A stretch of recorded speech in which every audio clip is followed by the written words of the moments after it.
Hi hello welcome to our channel. నేను మీ సిరి. ఈరోజు మనం చెప్పుకోబోయే కథ వలపు వర్ణం పార్ట్ 27. ఇక ఆ కథలోకి వెళ్ళిపోదాం. ప్రదక్షిణలు చేశారు అంతా. ఆకృతి, నువ్వెళ్ళు, అమ్మమ్మ పిలుస్తుంది అంది విజయ. అలాగే అమ్మ అని చెప్పి సుమిత్ర దగ్గరికి వెళ్ళింది ఆకృతి. అమ్మమ్మ పిలిచావట? పూజారి గారితో మాట్లాడుతున్న సుమిత్రని చూస్తూ. పద, నీతో మొక్కు తీర్చాలి అంది సుమిత్ర. ఏంటి అంది ఆకృతి. మొక్కుకున్నాను, తీర్చవా అని అడిగింది కోపంగా. అమ్మమ్మ ఇప్పుడు నేనేమన్నాను అని ఆకృతి మూతి ముడుచుకుంది. మళ్ళీ తనే, నువ్వు మొక్కుకుంటే నేను తీర్చడం ఎందుకు అని అడిగింది. నోరు మూసుకుని చెప్పింది చేయి అంది సుమిత్ర. సరే పద అంది ఆకృతి. శివమందిరానికి ఎదురుగా ఉన్న మందిరంలోకి తీసుకెళ్ళి 108 దీపాలు వెలిగించు అంది. అలాగే నన్నట్టు తల ఊపింది ఆకృతి. భక్తి శ్రద్ధలతో చేయి, మనసులో ఆ శివయ్యని వేడుకొని నీ కోరిక విన్నవించుకో అని అంది సుమిత్ర. అలాగే అమ్మమ్మ. ఇదేంటి అంది ఆకృతి పైన పెద్ద ప్రమిదని చూపిస్తూ. అది దాదాపు 5 లీటర్ల నూనె పట్టేంత ఉంటుంది. ఒత్తి వెలుగుతుంది. తాడుతో దాన్ని వేలాడదీసినట్టుంది. ఈ దీపంలో నూనె పోసి కోరికలు తీరిపోతాయన్న నమ్మకం ఉంది అంది సుమిత్ర.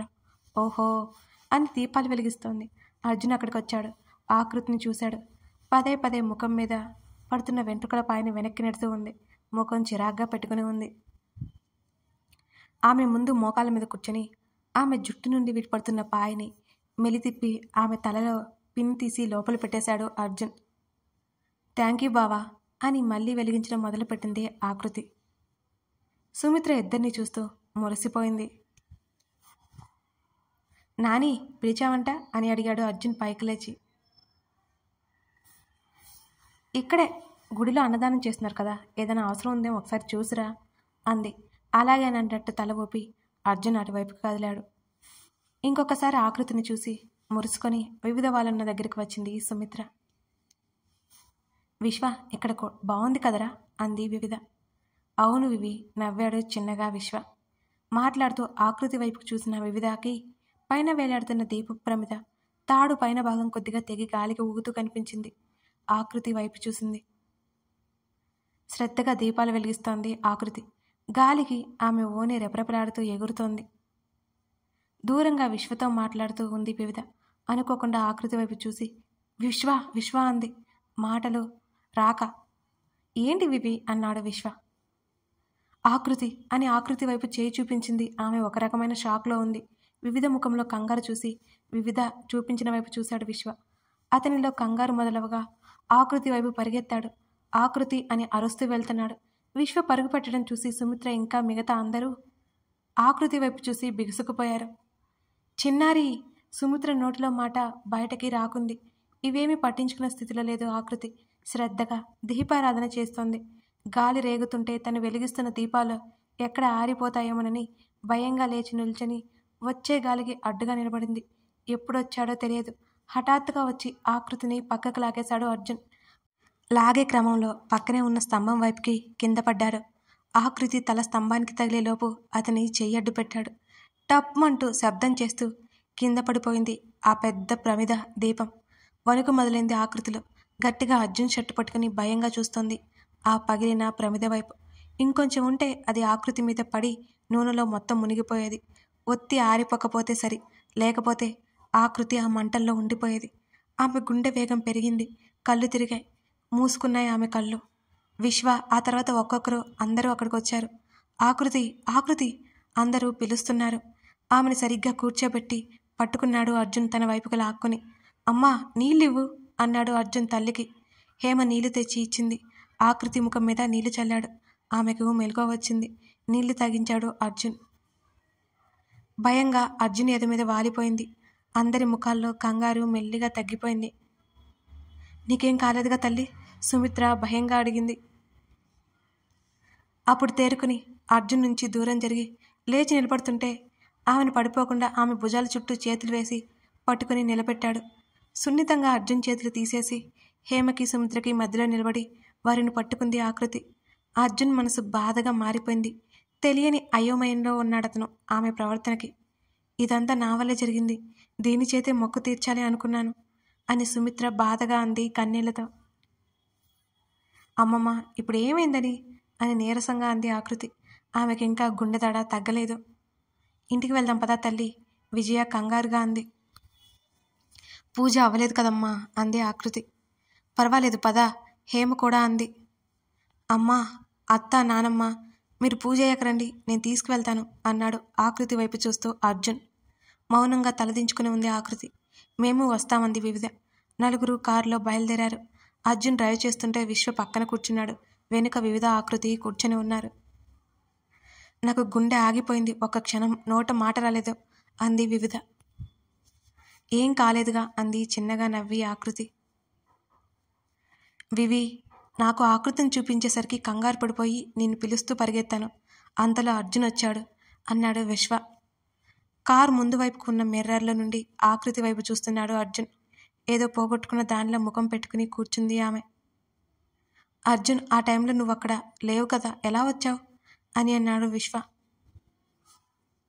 నేను అప్పుడే అటుగా వస్తున్నా అన్నాడు అర్జున్. థ్యాంక్ గాడ్, మీరు రాకపోతే ఊహించడానికి కూడా భయంగా ఉంది అని అంది వివిధ. అర్జున్ ఏదో చెప్పబోయేలోపు, నేను అప్పుడే పోతానా, ఇంకా బోల్ టైం ఉంది అంది విరక్తిగా నవ్వి. ఆమెకే తెలియకుండా వచ్చాయి ఆమె మాటలు. ఆకృతి, అతను గట్టిగా అరిచాడు. కారు బ్రేక్ పడింది. సడన్గా ఉలిక్కిపడ్డారంతా. అతని చూపు సూటిగా, అతని గొంతు గంభీరంగా మారిపోయింది. తలదించుకుని, బావా అది ఏదో ఆలోచిస్తూ అంది భయపడిపోయి. వివిధ కూడా బడిపడిపోయి ఆశ్చర్యంగా అర్జున్ వైపు చూసింది.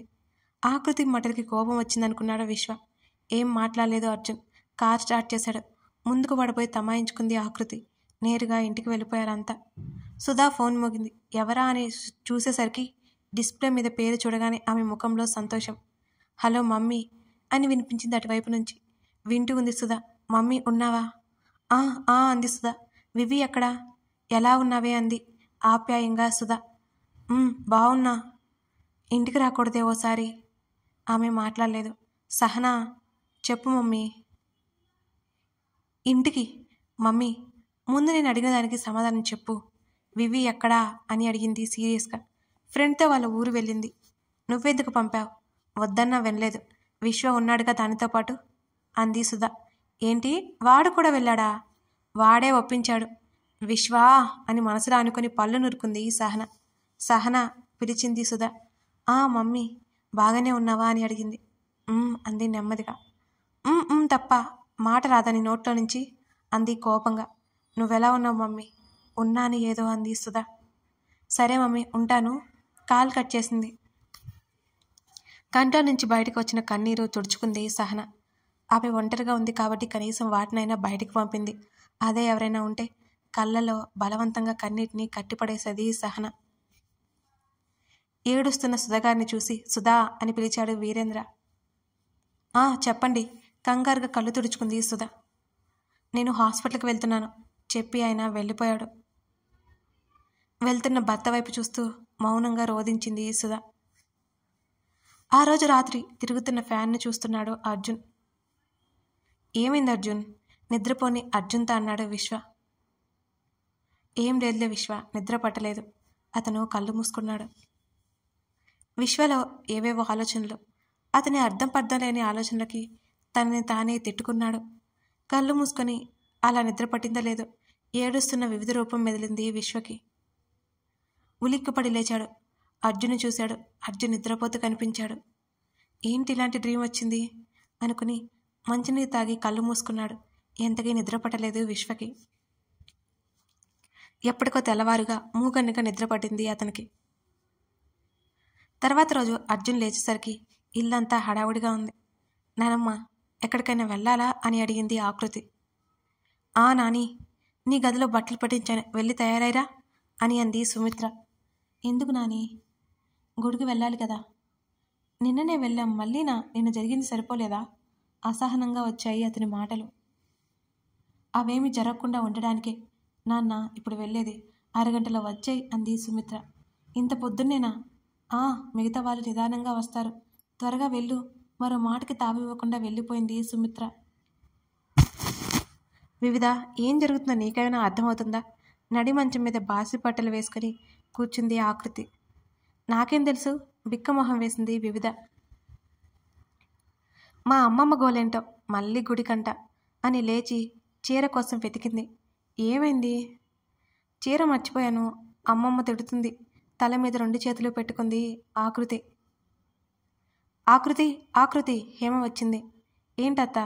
ఇదిగో ఇది తీసుకో, వెళ్ళి స్నానం చేసిరా, నేను అమ్మ వచ్చి కట్టేస్తాం అంది హేమ. ఇదెక్కడిది అంది ఆకృతి. అత్తయ్య ఇచ్చారు చెప్పేసి వెళ్ళిపోయింది హేమ. వివిధ వైపు చూసింది ఆకృతి. భుజాలు ఎగరేసింది వివిధ. అబ్బా కదలకే అంది హేమ అటు ఇటు కదులుతున్న ఆకృతితో. చక్కెలి గిలి పుడుతోందత్తా నవ్వింది హేమ ఆకృతి ముఖం చూసి. ఎందుకత్తా నవ్వు అయోమయంగా అంది. ఏం లేదు. కట్టడం అయిపోయాక మరొకసారి ఆకృతిని చూసి మెడికలు విరిచింది హేమ.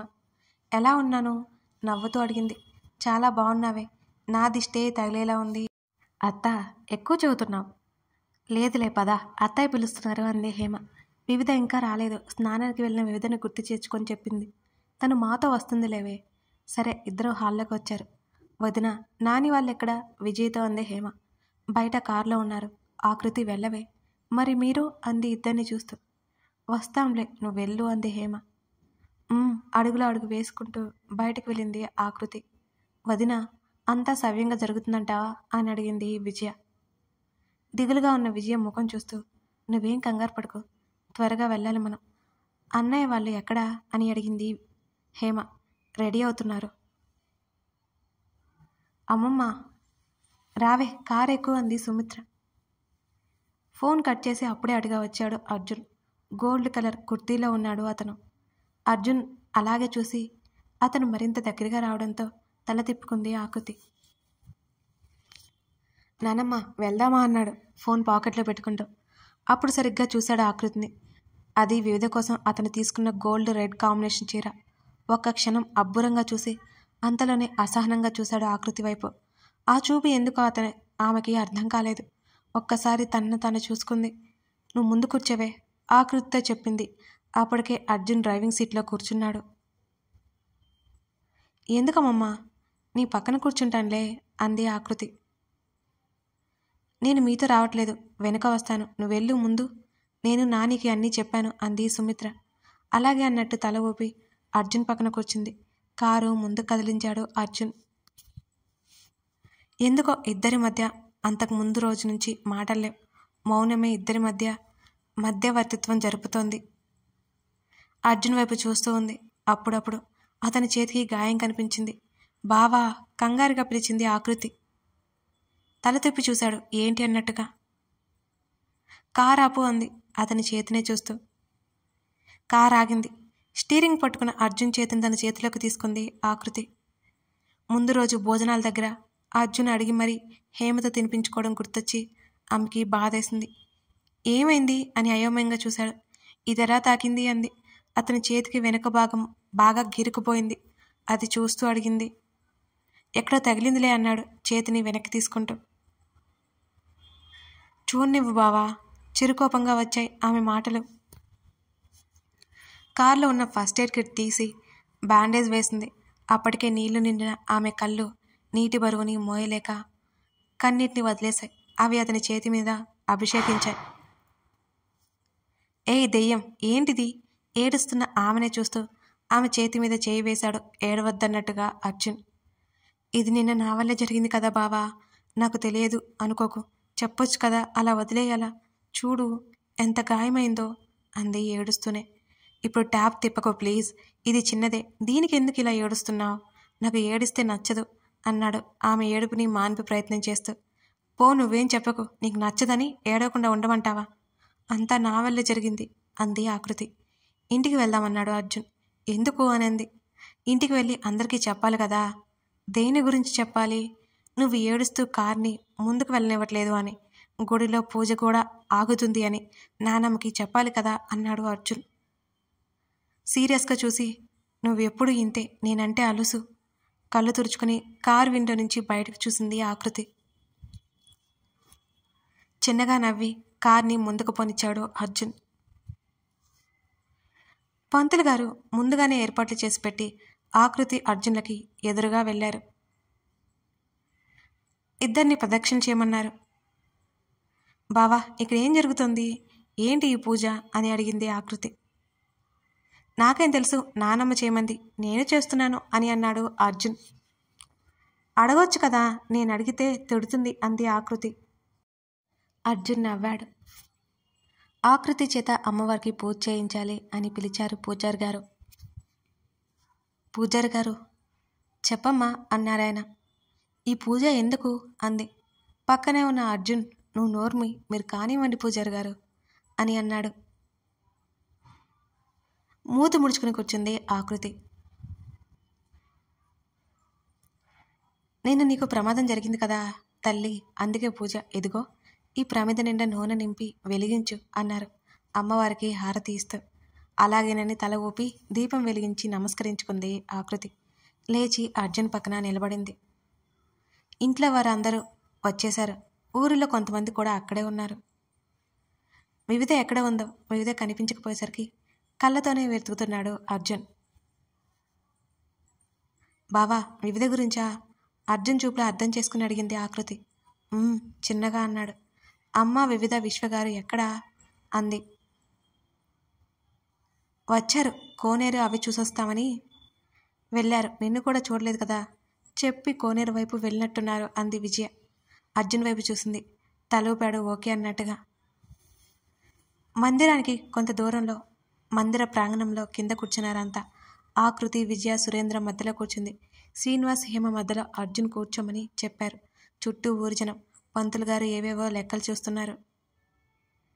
సుమిత్ర వీళ్ళ వెనుక నిలబడి ఉంది. అమ్మా ఏం జరుగుతుంది ఇక్కడ? అర్జున్కి అదంతా వింతగా అనిపించింది.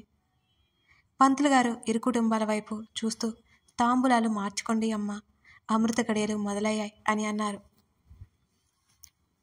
వాట్ అరిచాడు అర్జున్. అందరూ అర్జున్ వైపు వింతగా చూస్తున్నారు. నాని కొంత సమయం మాట్లాడుకు అంది సుమిత్ర పైకి లేచి. కానీ నానమ్మ ఏం జరుగుతుంది ఇక్కడ అని అడిగాడు అర్జున్. ఈ నానమ్మ మీద ఏమాత్రం గౌరవం ఉన్నా నోట్లో మాట బయటికి రాకూడదు అని అంది సుమిత్ర. అతని ముఖం ఎర్రగా మారిపోయింది. ఆకృతికి ఆశ్చర్యంగా ఉంది. తను విన్నది నిజమో కాదో అయోమయంలో ఉంది. ఆశ్చర్యంగా కళ్ళు పెద్ద చేసి చూస్తుంది ఆకృతి. తాంబూలాలు మార్చుకున్నారు ఇరు కుటుంబాలు. అసహనంగా తోస్తుంది అర్జున్కి. ఎప్పుడు వచ్చిందో తెలియదు. వివిధ కంటి నిండా నీళ్లతో అర్జున్ని చూస్తుంది. వివిధను చూడగానే అర్జున్కి బాధగా అనిపించింది. అత్తయ్య మరి ఉంగరాలు మార్చుకునేది ఎప్పుడు అని అడిగింది హేమ సుమిత్రని ఉద్దేశించి. ఇవాళ వీళ్ళిద్దరి జాతకం ప్రకారం మంచి రోజు, ఉంగరాలు అవన్నీ మీరు ఒకరోజు చూసుకుని పెట్టుకుందరు అని అంది సుమిత్ర. విశ్వ బాధగా వివిధని చూస్తూ అసహనంగా అర్జున్ వైపు చూశాడు. వివిధ వెనక్కి తిరిగి వెళ్ళిపోయింది. అర్జున్ చూస్తుండగానే వివిధ వెనుక పరుగులాంటి నడకతో వెళ్ళాడు విశ్వ. పంతులు గారు అయిపోయింది అనడంతో అర్జున్ హఠాత్తుగా లేచాడు. ఆకృతి వైపు చూశాడు. ఆమె కన్నీళ్లతో అర్జున్ను చూస్తూ తల అడ్డంగా ఊపింది, తనకేమీ తెలియదు అన్నట్టుగా. నానమ్మ నీతో మాట్లాడాలి, సీరియస్గా వచ్చాయి అతని మాటలు. ఇంటికి వెళ్ళిన తర్వాత మాట్లాడుకుందాం నాని అని అంది సుమిత్ర. కనీసం అర్జున్ వైపు కూడా చూడకుండానే వెళ్ళిపోయాడు అర్జున్. అందరూ పిలుస్తున్నా అతను వినిపించుకోకుండా. అమ్మమ్మ ఏంటిదంతా? సుమిత్ర గారిని పక్కకు తీసుకెళ్ళి అడిగింది ఆకృతి. ఏంటి అంటావేంటే? నిశ్చితార్థం నీకు నీ బావకి అంది సుమిత్ర. అమ్మమ్మ ప్లీజ్ ఎందుకు ఇలా చేశావు? ఆకృతి ఏడుస్తోంది. ఏంటి ఇది, ఎందుకు ఏడుస్తున్నావు? కంగారు పడిపోయింది సుమిత్ర. ముందు ఇంటికి పదా అంది కళ్ళు తుడుచుకొని ఆకృతి. వివి స్టాప్! గుడి దాటి పొలాల్లోకి వెళ్తున్న వివిధని పిలిచాడు విశ్వ. వివిధ ఆగలేదు. కథ కొనసాగుతోంది. కథ నచ్చితే లైక్ చేసి మీకేమనిపించిందో కామెంట్ చేయండి. లైక్ చేయడం మాత్రం మర్చిపోకండి ఫ్రెండ్స్. మన కథ మరికొందరికి చేరాలి అంటే మీ లైక్స్ కామెంట్స్ మనకి చాలా ముఖ్యం. ఇప్పుడే కనుక మన ఛానల్ని చూస్తున్నట్లయితే సబ్స్క్రైబ్ చేసుకోండి. Thank you for watching this video.